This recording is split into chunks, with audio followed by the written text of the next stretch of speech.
when a guy has those advantages in boxing skill and speed, and they don't take risks, they are almost impossible to beat. You do not hold, and you are throwing punches. Boxing is hit and don't get hit. Shakur is the best at that. When a great pure boxer is putting on a performance, some people will complain, oh, it's boring because there's no drama. Right. But you have to, I at least, appreciate the fact that he's operating on such a high level that there is no drama. He's in total control. And I just, when you see something like that, I say you hang it in the Louvre. It's a masterpiece. Yes. That's it. With that style he fought, it doesn't matter who he fight, he would give them trouble. This isn't just a fight. It's a battle of brains and precision. Max Kellerman breaks down the looming Devin Haney versus Shakur Stevenson clash as more than punches. It's a high-stakes chess match inside the ring. Haney's discipline, razor-sharp jab, and masterful ring generalship set the tempo, controlling space and dictating pace. But Stevenson isn't just along for the ride. His elite defense, perfect timing, and deadly counterpunch accuracy turn every exchange into a calculated threat. Every move, every feint, every step could be decisive. This fight promises tactical brilliance, raw skill, and explosive moments that could change boxing history. The way Shakur fought. I know you guys think I get on Devin Haney. I like Devin Haney. Here's the difference. Devin Haney boxed beautifully against Norman early and then stopped boxing. He started sitting on a lead, which is running and holding. It's not boxing. Shakur boxed every second of that fight. Shakur, can't even think of a time where Shakur grabbed Teo and held him. Not one, maybe it happened. Here's boxing. Boxing is standing and punching range, right? You move your leg, you use your legs when you got to get out of range. You do not hold, and you are throwing punches. Boxing is hit and don't get hit. Shakur is the best at that. So 2 points I want to make real quick. One is, yes, you're right, Matt. Different than Devin Haney. Shakur, what I would say, he only did that once. It was maybe the end of round 9, he did for 20 seconds. He didn't do it again. Yeah. It was a weird... Max Kellerman highlights Stevenson's resume, packed with world titles, technical mastery, and defensive brilliance that separates him from the pack. This isn't hype. Stevenson has proven he can carry boxing's spotlight with poise and skill, blending flashy technique with rock-solid fundamentals. Kellerman sees him as a fighter both casual fans and die-hard purists can get behind, someone whose every move is a lesson in precision and strategy. In the ever-changing world of boxing, Stevenson stands as a beacon of excellence, ready to command attention at every stage. Rank fighters in a division, it has to be based on merit, who they beat. It must be the resume because they're earning a shot at the title. Yes. That is not the same as pound for pound. Okay. Pound for pound is what you truly believe in a given moment, right? So, yes, you should have some evidence. It can't just be a hunch. Right.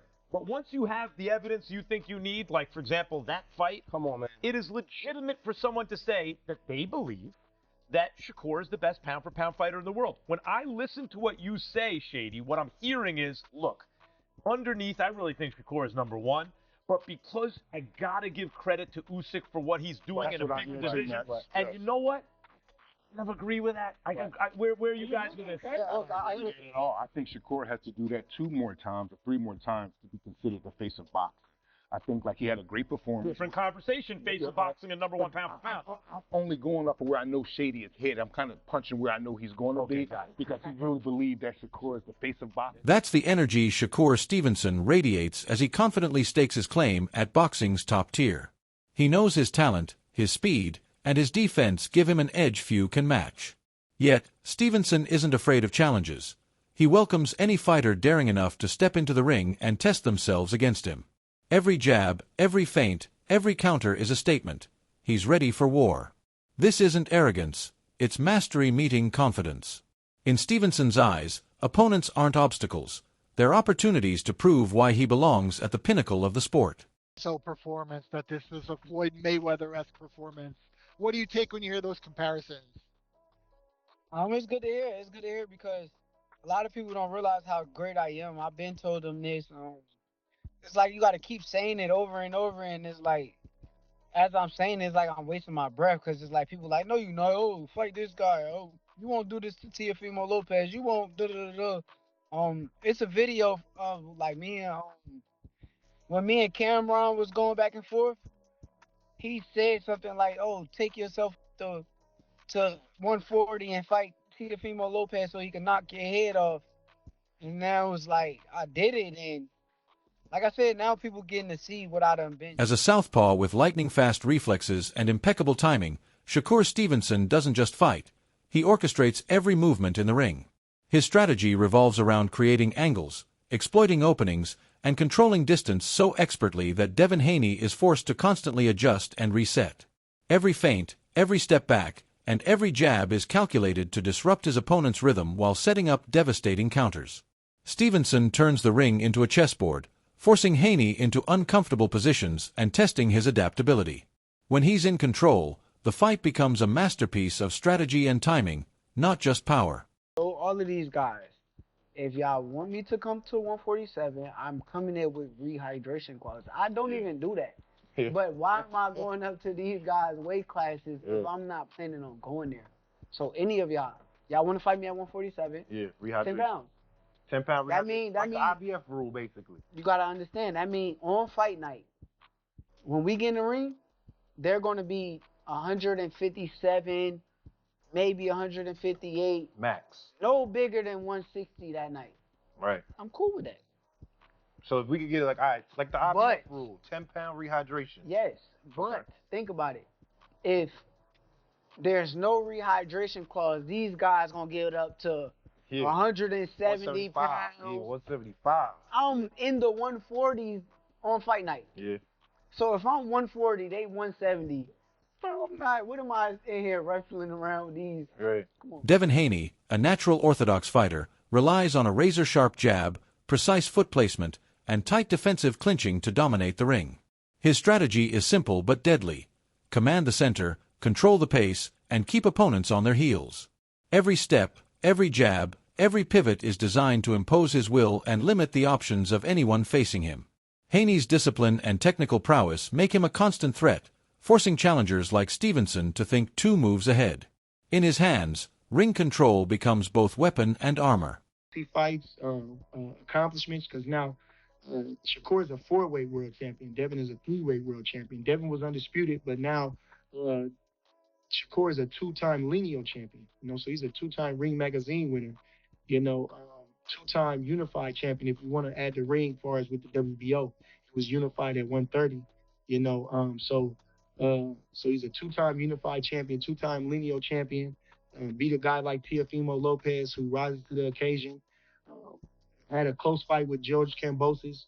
You can make a claim that he was fighting out of frustration or out of emotion, and that was it. He was in his prime too, Josh Taylor seemed to be drained at 140.